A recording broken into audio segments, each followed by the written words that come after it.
C'est définitivement la rentrée. Les choses sérieuses reprennent. Pas mal de sorties cette semaine qu'on va débriefer tous ensemble. Nouveau Volkswagen T-Roc. Tu veux dire quelque chose que je sens que tu vas... Non, j'attends l'Audi Concept C.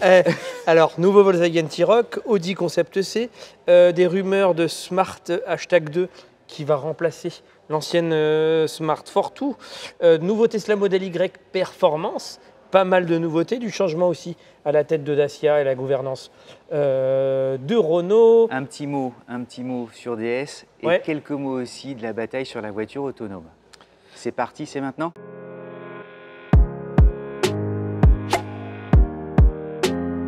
C'est parti mon kiki, on démarre directement sur les chapeaux de roue avec le nouveau Volkswagen T-Roc qui a été présenté la semaine dernière. Cette voiture, on en parle assez peu, mais c'est mine de rien des best-sellers. C'est la deuxième génération, elle a été lancée en 2017, véritable carton en Europe. Elle marche aussi plutôt bien en France avec 2 millions d'exemplaires produits. L'idée, lors de son lancement, c'était de faire une alternative SUV à la Golf, en fait. Ouais. Et elle a rencontré un jeu. Alors, bizarrement, elle passe un peu médiatiquement. Elle c'est est un peut-être peu moi sous qui ai les un biais. radars, alors Ouais. que c'est un SUV.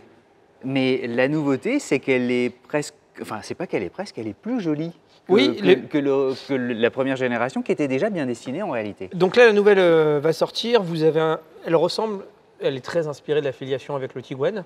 Moi, je trouve l'arrière très réussi parce que vous allez voir l'arrière, il y a une déclinaison à l'arrière qui en fait presque un SUV En coupé. tout cas, il y a de l'harmonie qui s'en dégage. Là, l'avant semble plutôt chouette. Attention, les photos qu'on vous met, je trouve, ne lui rendent pas honneur quand on voit des vidéos, des essais roulants, etc. Donc on s'excuse, mais c'est les vidéos, les photos officielles qu'on vous prend libre de droit, mais moi je les trouvais mieux mais en... qui sont normalement, en plus, qui sont faites pour mettre en valeur évidemment Bah le là, modèle. de mon goût, moi j'ai trouvé... Mais en c'est plus, pas si mal, c'est il- peut-être un peu dur. Moi, il y a- je le trouve plutôt il- cool. Mais il y a du Ouais. chrome, donc toi qui aimes bien le chrome reste, elle ouais, grandit. Merci de le dire. Ouais. Elle prend 12 cm, mine de rien, c'est énorme. Elle fait 4,37 m, donc c'est une grosse augmentation de longueur, 1,56 Mais m de ça haut. reste, sous les 4,50 m, ça reste à dimension humaine. Oui, tout à Donc fait. tu te gares facilement. C'est la plus grande des petites et la plus petite des plus grandes en fait. C'est des tailles qui plaisent à l'Europe en tout cas. 4,37 m de long, 1,56 m de haut, 1,83 m de large. Ça permet d'avoir des places arrière avec une meilleure habitabilité. Ça permet aussi de gagner un peu de coffre parce que tu auras 20 litres de plus avec 465 litres. Volkswagen revient fort sur les finitions.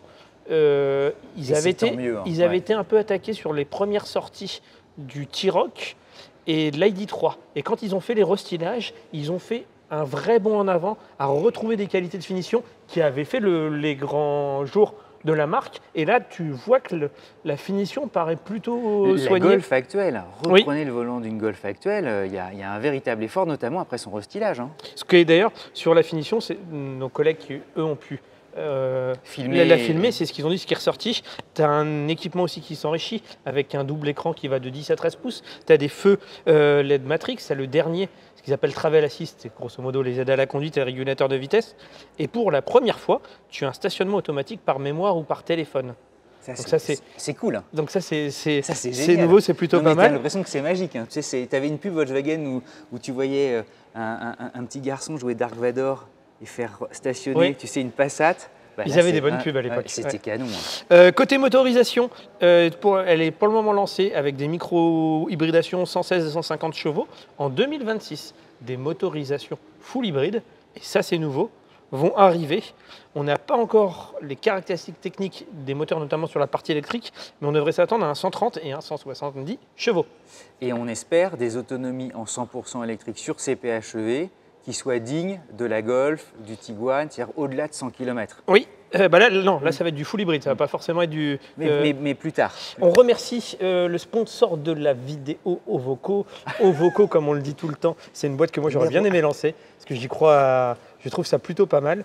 C'est quoi? C'est une place de marché. Je me fais engueuler par Alain. Pourquoi? Qu'est-ce que Je ça suis fait? pas bien assis. Ah. C'est ce qu'il m'a dit. Ouais, sois sage, je te sens un peu dissipé aujourd'hui, je sens qu'il va être un peu... Je vais appeler Ovoco, peut-être qu'ils vont se mettre à vendre des sièges. Ouais, Donc, je pense pas. Alors des sièges de voiture probablement, ça je pense pas. Donc vous l'aurez compris, c'est le numéro 1 en Europe d'ailleurs de la place de marché des pièces des pièces d'occasion. Ils ont un peu moins de 20 millions de pièces, plus de 5000 professionnels. Ils garantissent le paiement, le délai de livraison. Certains qui ont déjà commandé chez nous sont contents. Chaque revendeur est noté. Donc si vous voyez qu'il y a une mauvaise note, vous n'y allez pas. Non mais tout est rassurant. On vous a négocié en plus 15% sur les frais de port. Alors comme ça paraît pas énorme, mais en fait les frais de port sur une pièce sont assez élevés. Donc mine de rien, ça te fait quand même une réduction plutôt sympa. On recommande un bouclier à vente Dacia? Jean, il en a un peu marre. Jean m'a appelé disant les mecs, arrêtez. Parce qu'il l'a dans tous les coloris maintenant. Il dit, ça commence à bien faire vos bêtises. On enchaîne avec une voiture qui te plaît beaucoup. Je dis ça, mon roi, j'en sais absolument rien. On est hyper dissipé aujourd'hui. Allons-y. Smart #2. Ah, tu m'as pas dit que tu allais en... Les rumeurs, enfin non, le constructeur a communiqué. Il y a assez peu d'infos. Vous voyez là la miniature, on voit juste l'ombre de la voiture.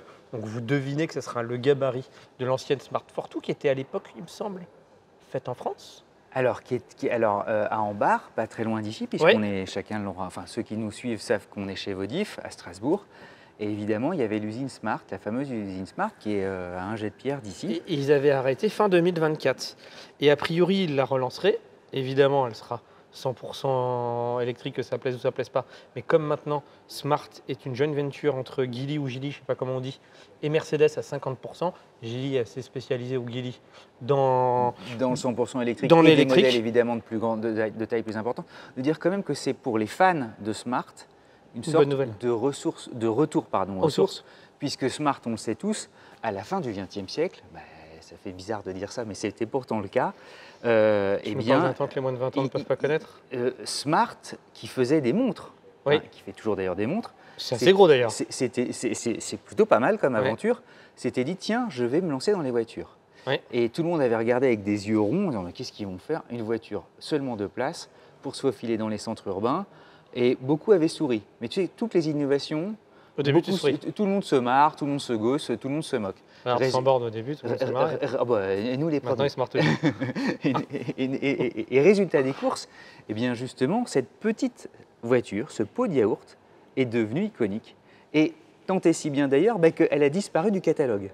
Elle s'est faite en coproduction avec Renault, qui a partagé la Twingo. Et lorsque les Chinois se sont intéressés justement à Smart, ils ont racheté la marque et ils se sont mis, eux, à faire des voitures de taille plus importante. Qu'ils avaient l'habitude de faire et qu'ils avaient des plateformes qu'ils avaient déjà sur étagère. Et aujourd'hui, applaudissons, ils se disent qu'ils ont une icône, comme Fiat à sa Fiat 500, comme, j'allais dire, Citroën à sa 2 chevaux. Ils se disent, on va revenir aux sources. A priori, elle sera sous les 3 mètres, elle sera présentée fin 2026, elle sera donc 100% électrique. Par contre, elle sera made in China, donc quid. A priori, c'est une voiture qui est plutôt... de la production et quid des taxes. Et sachant que c'est une voiture qui est plutôt destinée aux États-Unis, ils n'en ont pas besoin. En Chine, ces petites voitures-là, je ne suis pas sûr que ce soit un carton. C'est une voiture qui est principalement destinée à l'Europe. Là, il va falloir effectivement que tu fasses bien ton PNL, quoi. Te dire à qui je le destine. Combien je dépense pour la fabriquer, quels sont mes clients. Le problème, c'est que d'ici là, les règles auront peut-être changé, les taxes auront peut-être changé. C'est une belle aventure. S'ils y vont quand même, c'est une jolie aventure. On peut vous parler aussi de la nouvelle Tesla Model Y Performance, mais je vais te laisser un peu placer quelques news. Alors, on parlait de la Chine. Je vais énoncer quelques faits. Il y a une bataille en ce moment qui agite toute l'industrie automobile. C'est la course à la voiture autonome. Autrement dit, la course à la voiture qui conduit pour vous comme un robot. Et alors, c'est fascinant, puisque dans la dernière semaine, il y a eu une succession de nouvelles. Première nouvelle, Volkswagen et Bosch disent qu'ils veulent rendre la conduite autonome accessible au plus grand nombre dès 2026. Et ils font des pieds et des mains, notamment vis-à-vis du législateur, pour libérer un peu les normes et les lois qui permettraient de tester plus facilement en Europe ce genre de dispositif, alors que la Chine se teste déjà aux États-Unis. Qui se teste déjà sans grande entrave aux États-Unis et sans grande entrave en Chine. Et il dit, nous, si on veut vraiment rester dans la course, libérez-nous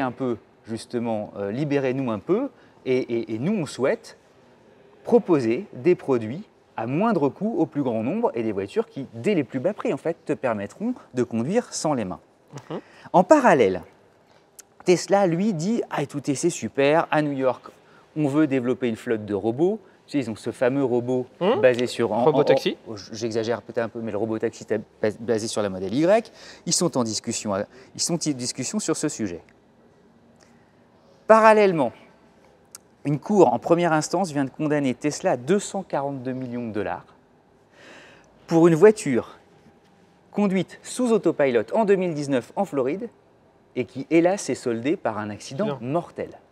Donc ici, tout à coup, on ouvre la porte de tous ceux qui sont anti-voiture autonome, qui te disent que ce n'est pas au point. Tesla fait appel en disant non, non, non, elle n'a pas été conduite dans les bonnes conditions. On suivra l'affaire. Troisième point, l'AFP hier dit Stellantis abandonnera son programme de voiture autonome, de conduite autonome de niveau 3. Autrement dit, celui qui te permet de conduire sans les yeux, sans les mains. Donc là, tout le monde accélère et donc, tu as Volkswagen qui dit, moi je veux dès 2026 être dans le game. Stellantis dit, ah ben non, nous... Sachant que Stellantis, même si nous on est très français, c'est quand même un poids lourd européen maintenant. C'est un poids lourd et tout à coup tu te dis, mais pourquoi si tout ça est évidemment confirmé, hein, parce que c'est l'AFP qui le disait hier, mais tu te dis, c'est très étrange que Stellantis, ce groupe-là, alors que le monde entier, les Chinois en premier, poussent comme des malades et sont déjà là. Enfin, leurs voitures, elles conduisent déjà sans qu'on s'en occupe. Ils disent, bah, nous, on voudrait freiner. Renault a une autre position d'ailleurs différente. Et les Chinois, eh bien, eux te disent, nous, quoi qu'il arrive, on est déjà là. Et quels que soient nos prix, on sera les premiers. Et nos voitures, et on sera les de moins la chères. plus petite à la plus grande, on sera les moins chères. Elles seront 100% électriques, 100% autonomes. Et vous allez voir ce que vous allez voir. C'était juste pour résumer ça, mais je me dis, mais il faut que nos ingénieurs, on a été quand même à l'origine même, l'Europe est à l'origine même de l'invention automobile, il ne faut pas qu'on loupe ce train de modernité. On passe à la nouvelle Tesla Model Y qui a sorti sa version performance. Petit décryptage médiatique, à l'époque, tout le monde se serait précipité pour essayer cette Tesla Model Y performance. Là, la couverture, elle est vachement plus faible. Allez voir sur YouTube, ça fait moins de vues, il y a moins de couverture. Tu sens que l'ère Tesla et de la prédominance Tesla est un peu... Alors, tu partais de très haut, donc ça ne veut pas dire qu'il ne faut pas passer d'un extrême à l'autre. Alors, est-ce que les prises de position publiques, évidemment très critiquables, d'Elon Musk, ne pèsent pas partout, là En tous les cas, cette nouvelle Tesla Model Y Performance est arrivée. Techniquement, ça a l'air plutôt pas mal. Soyons honnêtes, la promesse de Tesla, c'est 16% de couple en plus, une puissance supérieure de 32% en pointe et de 22% en continu. C'est un peu près flou. En gros, elle fera 460 chevaux, Vmax 250 km/h, un 0 à 100 en 3,5 secondes. C'est plus rapide qu'une Porsche 911 de base, une autonomie de WLTP de 580 km, c'est plus 60 km versus la version d'avant. On a l'impression que cette modèle performance est un peu plus travaillée, qu'ils ont été un peu plus loin que ce qu'ils ont l'habitude de faire. Les suspensions ont été revues avec une suspension adaptative qui s'adapte en temps réel à la route. Tu as des nouveaux pneus Michelin P0 avec des jantes 21 pouces qu'ils appellent Arachnid, dont vous voyez la photo qui va apparaître. Et en fait, mine de rien, les pneumatiques, c'est pas parce qu'on est à l'eau comme sponsor. D'ailleurs, on vous mettra un lien en description. C'était pas prévu, mais on a 5% de réduction sur le pneu si vous avez envie de changer de pneu. C'est le code sans CEP. Mais c'était pas pour parler de ça. Voilà. J'y ai pensé là. Mais en fait, en gros, même eux travaillent tellement les pneumatiques qu'en fait, ils disent avec ces nouveaux pneumatiques, ils améliorent l'autonomie de la voiture, mais aussi ils réduisent les bruits de roulement. Donc le choix d'un pneumatique, surtout sur l'électrique, d'ailleurs, il faudrait qu'on fasse venir quelqu'un d'Allopneu pour qu'il nous explique un peu tous ces sujets-là. La partie arrière du véhicule a été revue, tous les boucliers avant et arrière, logiquement sur une performance, ont été revus, les amortisseurs aussi. Tu as un aileron en fibre de carbone à l'arrière et l'intérieur aussi. Donc il se donne du mal. Ouais, j'ai l'impression qu'il se donne. Il donne l'impression de se donner un peu plus, non pas qu'il ne se donnait pas du mal avant, mais j'ai l'impression qu'il va encore mais là, ils ont un peu plus loin. Dites-moi en commentaire ce que vous en pensez. À l'intérieur, tu as une sellerie spécifique avec des nouveaux sièges sport. Tu as performance qui est mis en avant sur les sièges. Tu as du carbone sur la planche de bord. Tu as un nouvel écran. Ça, c'est rare. J'ai l'impression que ça fait un moment qu'il n'avait pas changé. Tu es passé d'un écran, alors c'est pas une révolution, mais tu passes de 15,4 pouces à 16 pouces. Eux te disent que ça t'affiche une densité de 80 pixels en plus. Je ne suis pas le roi des geeks, mais donc ça veut dire que la résolution doit être la meilleure. La résolution Tesla, c'est déjà l'une des meilleures qui soit dans l'industrie automobile. Elle a 80% plus, c'est ce qu'ils disent eux, ça me semble c'est fascinant. Énorme. Et le prix, elle est déjà disponible sur le site. Ça partira à partir de 62 000 €. C'est cher, mais dans l'absolu, pour des performances d'une Porsche, c'est même sans concurrence. C'est impressionnant. De dire, c'est drôle parce que cette automobile, la Model Y et même la Model 3, repose sur des châssis qui ont une conception déjà presque ancienne, mais qui est tellement en avance que le plaisir de conduire, il a toujours été là. Et on peut penser ce qu'on veut, tu vois, des prises de position d'Elon Musk, mais le produit n'y est pour rien. Et je le dis, nous, on a eu toujours une joie en fait, derrière le volant d'une Tesla qui est immédiat. En fait, il faut rendre à Jean ce qui appartient à Jean. Il a une phrase que je trouvais très bonne, c'est qu'il a dit en toucher de route, Tesla est la BMW des voitures électriques. C'est-à-dire que c'est vrai que quand tu conduis, c'est un toucher de route un peu sportive, agréable. C'est des voitures très agréables à conduire. Moi, à l'intérieur, c'est pas ma philosophie. Je trouve ça trop épuré. J'aime bien un truc un peu plus luxueux, mais objectivement à conduire, et puis on avait été étonné par les finitions, ses qualités, ce qu'on lui a reproché pendant longtemps, centre de gravité, voilà, très bas. Manœuvrabilité, sensation, c'est super. Si tu me permets de rebondir sur Tesla, ils ont présenté ce qu'ils appellent le Master Plan 4, en bon français, le Master Plan 4, et qui est un manifeste. Et quand je dis un manifeste, je vous ai isolé en fait quelques passages qui sont... alors, c'est étonnant, c'est presque... il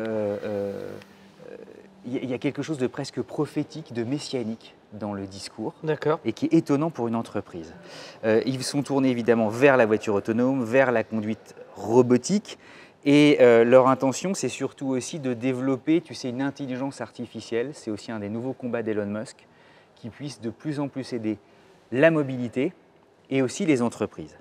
D'ailleurs, il vient, pour la petite histoire, pardon de digresser, il vient de débaucher les meilleurs de l'IA chez Google, le montant 250 millions de dollars. Mais tout le monde fait des... En ce moment, tout le monde fait des... déjà, tu dis, mais il y a une Meta, coquille. Facebook fait ça aussi. Ils se sont trompés de zéro, tu vois. Il n'a pas créé aussi une intelligence artificielle, comme il est un peu en bisbille avec tout le monde, il est en bisbille avec Microsoft. Oui, exactement. Je crois qu'il a appris ça macro-hard pour Microsoft. Il a pris l'opposé, macro-hard. Exactement. Et lui se focaliserait sur une intelligence artificielle qui ne puisse... Alors, d'ailleurs, c'est plutôt louable, d'une certaine manière, qui n'aimerait que la vérité, que les faits établis, et qui serait comme ça, je le dis avec des mots très simples, les spécialistes pourront me corriger évidemment, mais qui ne partagerait pas de bêtises et qui ne serait pas enclin à devenir trop radical ou qui ne pèterait pas les plombs. Attention, l'avenir de Tesla, pour beaucoup, n'est pas dans l'automobile.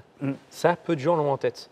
L'avenir de Tesla, c'est probablement une future très grande entreprise de robotique. Exactement. Donc il part du principe qu'on aura tous des robots chez nous et que Tesla prendra la place numéro 1.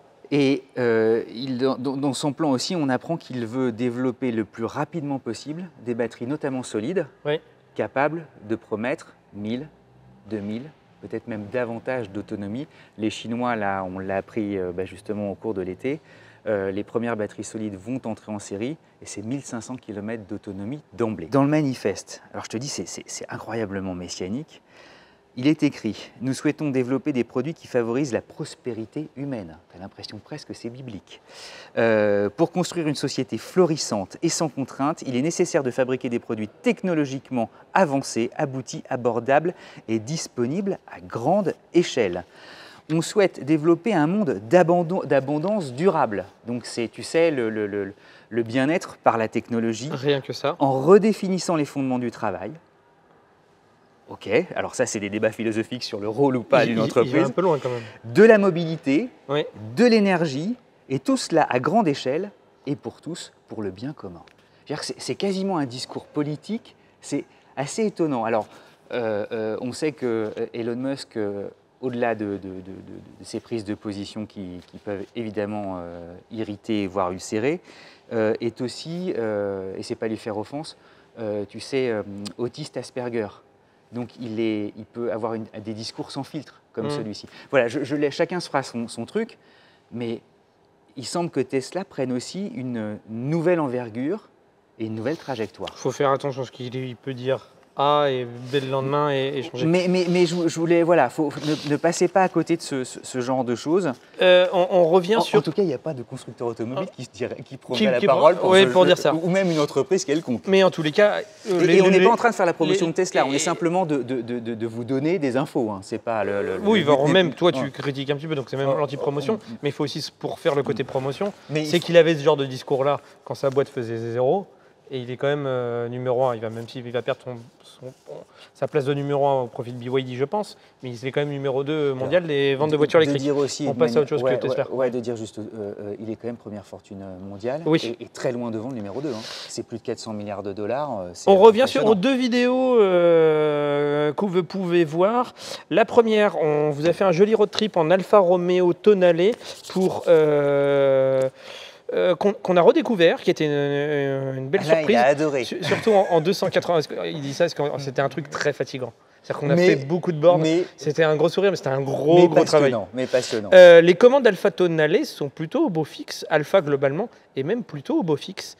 Les commandes de Tonale, qui est pourtant pas dans sa première, qui vient pas de sortir, si tu compares la période janvier à mai et la période juin, juillet, août, ils sont à plus 45%. Plus 45%, c'est quand même un chiffre assez fort. Et Alfa Romeo en France est à plus 55% versus l'année dernière. C'est la deuxième meilleure progression du marché français parmi les gros constructeurs, c'est-à-dire les constructeurs qui font plus de 500 voitures par mois. L'influence que nous avons. C'est que grâce à nous, obviously, comme disent les Américains. Parce que le Tonale, justement, on a diffusé l'émission. Les commentaires disaient oui, mais est-ce que c'est une Alfa? C'est toujours le vieux débat, puisqu'effectivement, elle est née sous l'égide Stellantis.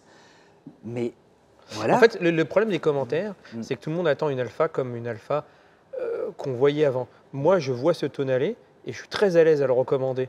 Pour ça, c'est que si tu hésites entre un SUV de la gamme concurrente, et que tu veux un truc qui, à conduire, sera relativement proche de la concurrence, mais que tu veux un truc qui est un supplément d'âme, une petite touche, un petit design, un petit truc différent avec une touche Alfa, tu l'auras pour un prix équivalent à ce que fait la concurrence. Alain est témoin, il a eu la chance de pouvoir le conduire pendant plusieurs centaines de kilomètres. T'as aimé, la première chose qui... Bah ouais, voilà. Il a son pouce levé. Et Alain est très dur. Et même au téléphone, quand tu vois... Il aime 5 voitures par an. Ouais, exactement. Il m'a dit, mais elle est super la voiture. Et si tu prends en plus, même si tu analyses les ventes aux particuliers, qui sont en général les ventes les meilleures, parce que les ventes à flotte, etc., il faut que tu fasses des grosses réductions, etc. Alfa est quasiment à plus 325%, plus 238% pardon, sur l'année, donc c'est plutôt pas mal. Je ne sais pas pourquoi tout à coup par association. Vincent Atlet, qui était coproducteur d'Anatomie d'un Comeback, avait loué un Tonale, et c'est la seule voiture dont il m'avait parlé en disant je l'ai loué un week-end, j'ai trouvé ça génial. Il m'a dit, donc voilà, j'embrasse Vincent. On revient sur aussi une nouvelle émission. Allez mettre un petit commentaire de soutien si vous pouvez à Lionel Robert qui nous présente une nouvelle émission. En plus, il y a peu de médias qui l'ont couvert. Entre nous, on l'appelle Style et Confidence. Il va à la rencontre de designers et de leurs nouveautés et il leur demande justement d'expliquer en quoi leur voiture change. Les enjeux, évidemment, aussi, qui sont importants. On ne dessine pas comme ça telle ou telle nouveauté. Et la première émission est en ligne sur l'Audi Concept C.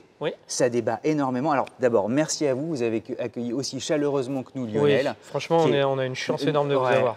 Vous êtes des gens bien. Et Lionel, il est super. C'est un vrai bonheur là-dessus, toujours.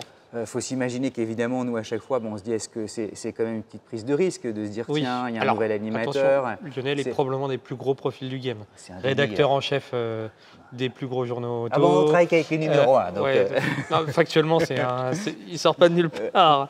Mais le monde de YouTube est tout de même un monde différent. Et donc, allez grâce à Lionel, découvrir l'Audi Concept C. Là, il y a un gros débat, alors que c'est en termes de design quelque chose de très fort.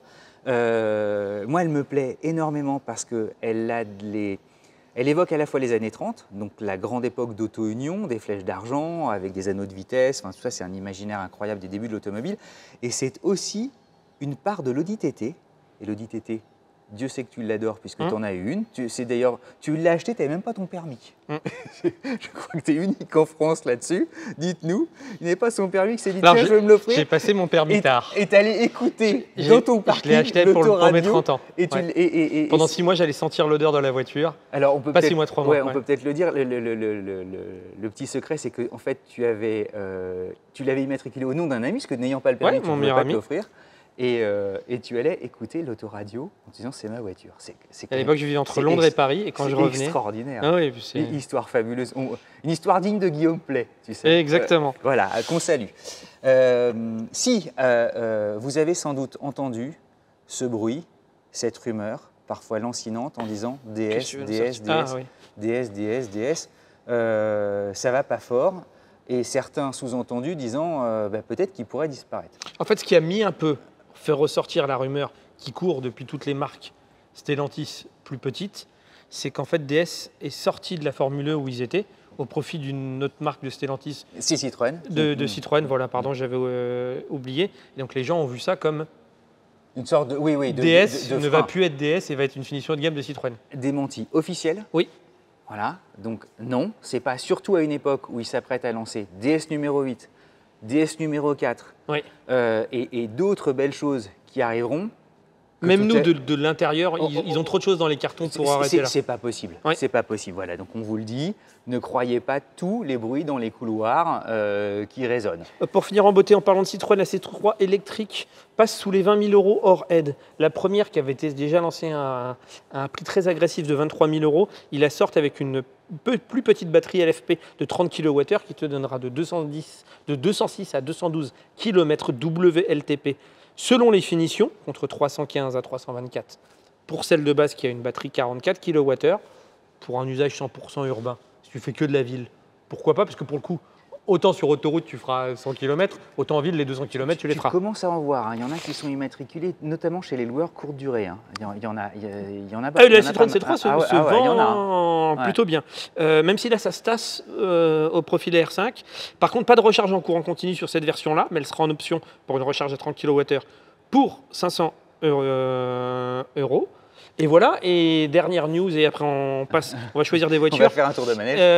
Pas mal de changements. Denis Levotte, l'ancien patron qu'on avait reçu, une personne humainement et professionnellement très bien. On salue chaleureusement. Oui, ouais.